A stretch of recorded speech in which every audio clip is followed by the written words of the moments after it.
We all love photography, isn't it? But here is someone who has taken his photography skills to the next level and he's also found a way to turn his passion into profits. We have with us in our talk show Mr. Radhakrishnan from Orange Pix. So let's meet him.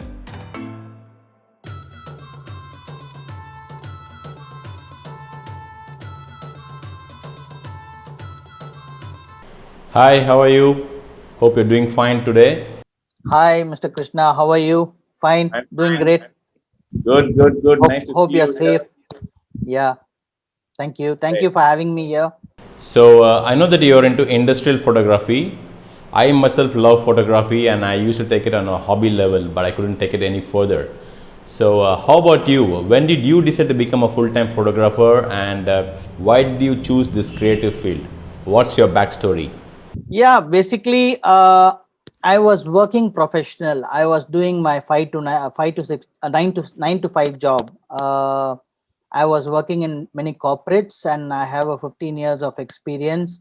I was working in the field of building material industry in sales for 15 years. In 2012, I started photography as like you as a hobbyist, and I started taking pictures, doing a lot of street photography, going around different parts of the city, associating myself with groups of people, and we just go and click pictures. That is how I started. So in 2014, I chose this as a career for myself. Yes. So are you into general industrial photography or are you specializing in any particular domain? So I basically do interiors and architectural photography. And because I was working with different companies which were architectural related, I had a passion for that. I can tell you more about it. So why are you specializing in architectural photography? Is it close to your heart or is it because there's more money in it or maybe is it because there's not much competition in this arena? So why architectural photography? Definitely, definitely, it is close to my heart without any doubt. As I told you, I was working in building material industry. The last company I was working for is the reason why I became a photographer. Uh, in that company, they had a policy of taking pictures of the projects that has been completed by them, and then they had a separate page in the website for their projects to be displayed on weekly basis. They used to update those projects, and whenever I go and meet architects or interior designers, I used to show them those projects and tell them this is how a product looks once it is installed in the site. And when I used to see those pictures, I used to wonder how come they managed to take such beautiful pictures of the site. Is the site so beautiful or is the picture so beautiful? What is it? And even when the clients see that, they used to say, wow, what an amazing installation. Where is this site? So that actually drove me to become a photographer, actually. Photography as a profession. So I took up photography, but I didn't really have any intention that I have to become an architectural photographer at that time. So I started taking street photography and I used to do events. I used to get referrals from friends saying that we have a function at home and you have to do the capture the moments. I used to do that. So once I got an opportunity to do a project for a friend of mine, he said, "Can you do a project, interior project? We have done an installation for a site in Chennai, and we have to do a shoot. So if you can do it, it will be great." So I had to do it, but I didn't have an experience to do that. So I actually tied up with a friend of another friend of mine who was also a professional, and we did the project. It came out well, up to our satisfaction. So it was like that, and then I started getting a little bit of small inquiries. As I told you, I was working for another company where they used to create portfolios. They didn't have anybody to do such photography for them in India. That was a US based company, and they had a amazing photographers there who used to be in their roles and do the job for them. So when I showed that to my old boss, I told that this is what I'm doing now. He said that's an amazing place to be in. I think you can do well, and why don't you do our projects? So he gave me an opportunity to do a shoot for him in Mumbai. So I went and did the project for him. That was my first interior project individually. I was very nervous. I did the project, we sent it to the marketing team, and the marketing team loved it. Of course, they said these are the certain corrections that you need to do. I did that and started doing that from there. And I realized I have some kind of uh, what to say, obsession or some kind of view for lines and vertical lines and horizontal lines, look for details, all those things. So I thought this is the bread, this is going to be my bread and butter. So I started doing that. So started meeting architects, interior designers, started showing my portfolios, and so far I've done about more than 350 projects for various different types of clients. And that is how my journey in architectural photography started. So I started loving it. I started loving it because you basically need to understand the client's requirement. It differs from people to people. Like an interior contractor will have a different requirement, an architect will have a different requirement, a real estate agent will have a different requirement. So understanding that and doing it is something which was interesting to me. Do you have a team or are you working just alone as a one-man army? Yeah, we I work as a individual. When it comes to architectural photography, I do it in the brand name of Orange Pix Photography, and we also take up other kind of projects like events, products, and different types of genres of photography. I have a team which I collaborate with and work with them consistently, and we execute projects for them. When it comes to architects, I take it up and do it. So would you like to share some of your work on the screen so that people can understand what we're talking about, the kind of work that you do and relate to what the topic is all about today? Yeah, I can open my website. I can show my website. Can I share the website? Yeah, sure, of course. Please go ahead. Carry on. Okay, 1 minute. So in this kind of job, do you have any geographical restrictions or are you free to go anywhere, do your work beyond boundaries? Do you have clients in other cities or even do you have any projects that you have done in the past overseas? Yeah, there is no restrictions as of boundary is concerned. Like as long as the project is in a good shape. For example, if there is a project in Chennai, my normal workflow is that I go and visit the site and understand what is the requirement there, and if there is any kind of preparation needed, I would talk to the client and then plan for a day for a shoot and then go and do the shoot. But when it comes to out out of Chennai project, I cannot do that.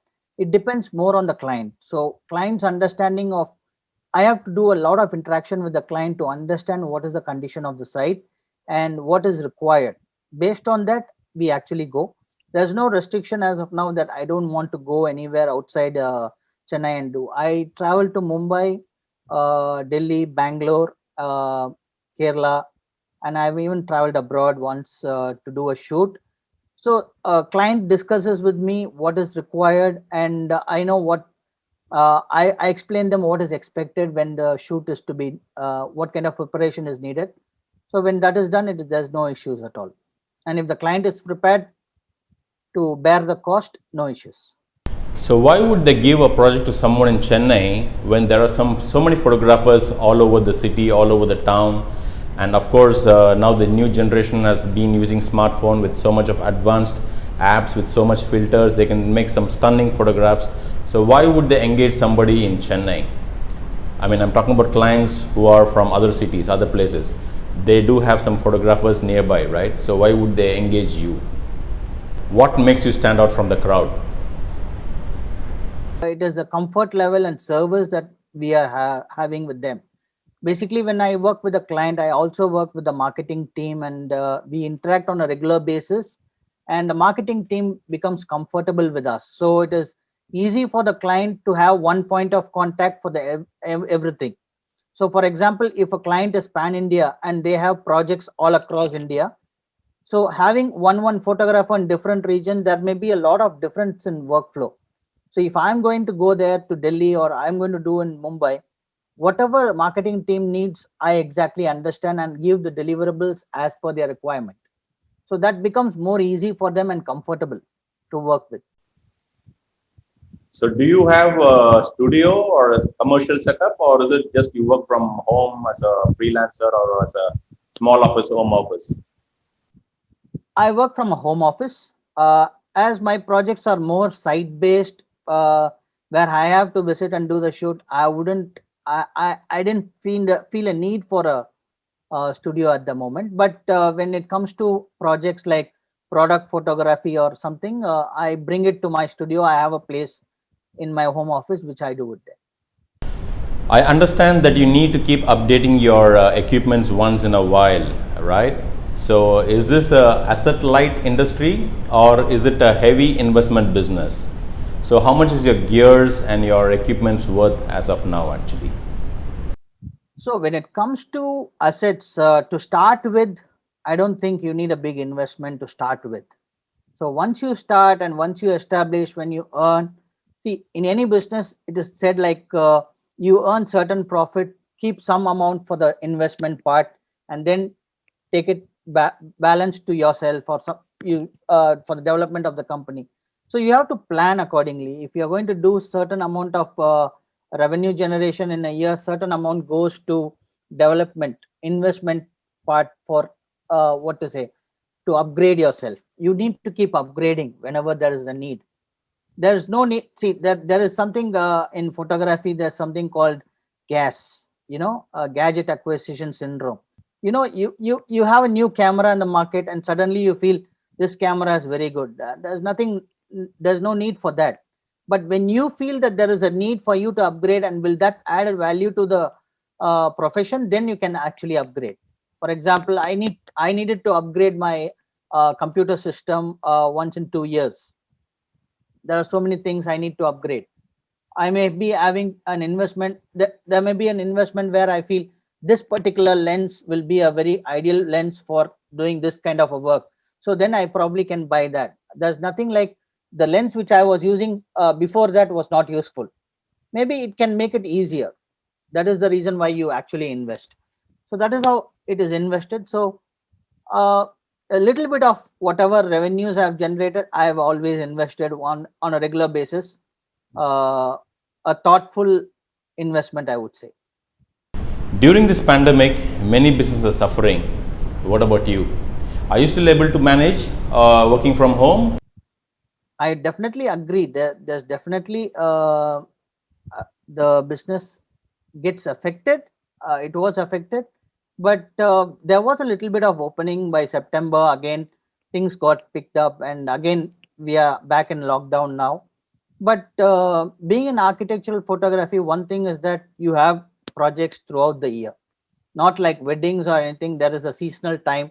This is the time the weddings happen in a year, but projects happen throughout the year.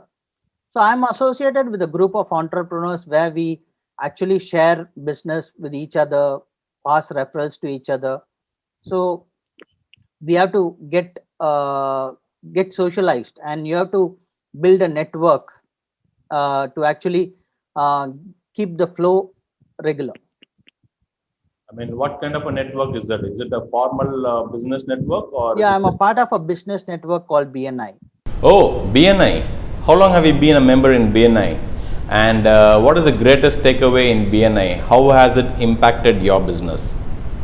I came to know about BNI about 8 years back. I attended a BNI meeting. I liked the entire system the first time I attended the meeting. So once I started taking up photography, once I became confident and decided that this is going to be my career path in the future, I joined BNI in 2017. So it's almost about 5 years now, and it's an amazing platform. It's more than business. It's a platform where you build a lot of relationships. People who take care, like people who care about you and they understand your business and they actually promote your business. And we are there for each other. And and it is not only that. Being an architectural and interior photographer, I have done a lot of different genres of photography. Once I got into BNI, there were opportunities to do a lot of product photography, lot of food photography, and more than that, I was able to collaborate with so many number of people. Like there were many photographers who we think we were, when we are in outside world, we normally think that they are competitors to us. But when you become a part of BNI, you realize that it is no more competition, it's more of collaboration. So we collaborate and work. So, so apart from BNI, are you spending anything specifically for marketing? Like, do you use any other digital platform or any other way of marketing your products or services? Yeah, I use Instagram, I use Facebook, and I have my own website. That is how I promote, and I'm active in LinkedIn and all that. And as I told you, because of my earlier experience in the field of marketing and architecture, I have contacts who I always keep in touch. So that helps me out. So, so which one is getting you more mileage? Word of mouth referrals or digital platform or your own clients coming back again and again? Which one, which channel works the best for you? I would first say word of mouth. Word of mouth. In any service industry, word of mouth would be the best thing. So if someone, there are so many clients who I have serviced, they have referred me to some of their friends and they have come back to me. And even repeat business. Clients who give me business, they give me repeat business. That is also there.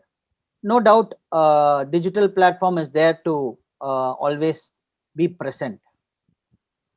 But more mileage is on the word of mouth for me.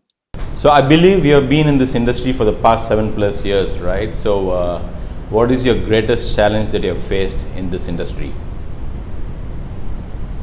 The greatest challenge was leaving a regular paying monthly job and moving out of that zone, comfort zone of that you will get a salary on the first week of every month, moving into a system where you work and you earn your income is something that was challenging for me initially. Then I got used to it. And more than me getting used to it, I think my family actually supported me in getting used to that. They also got used to that. That was the most challenging part. So would you say that people should move out of their comfort zone in order to achieve something great? Definitely, of course. But what I'm saying is don't do it blindly. Don't do it blindly.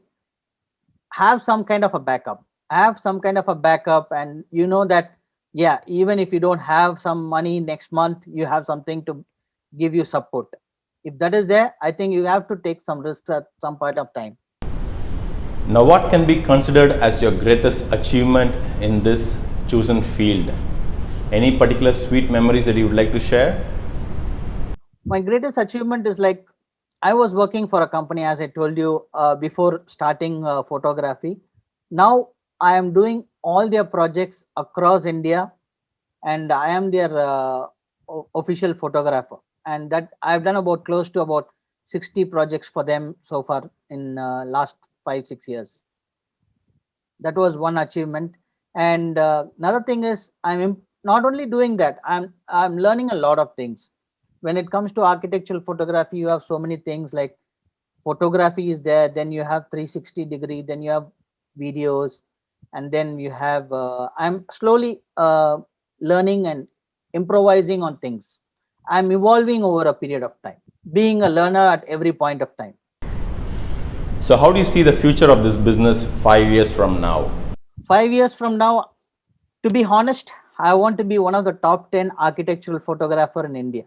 Now that many people have been seeing you on this channel, so if someone wants to reach you, how can they reach you? Would you like to share your contact details over here with us so that people, potential clients who want to get in touch with you can call you?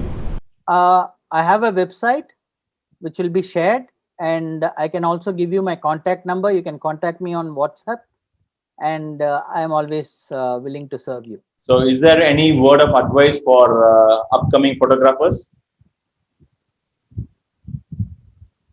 One advice is that take one step ahead. Don't look at the staircase. Don't think that the day you come into photography, you're going to do miracles and you're going to achieve something great. So you have to do your hard work and believe that you're going to do it. Thank you so much, Mr. Radhakrishnan. It was a pleasure having you here. So, we wish you all the best. Good luck. Thank you very much, Krishna. Thank you very much for having, and it's a wonderful moment. Thank you. Thanks a lot. Thanks a lot. See you around soon. Thank you. Bye bye. Bye.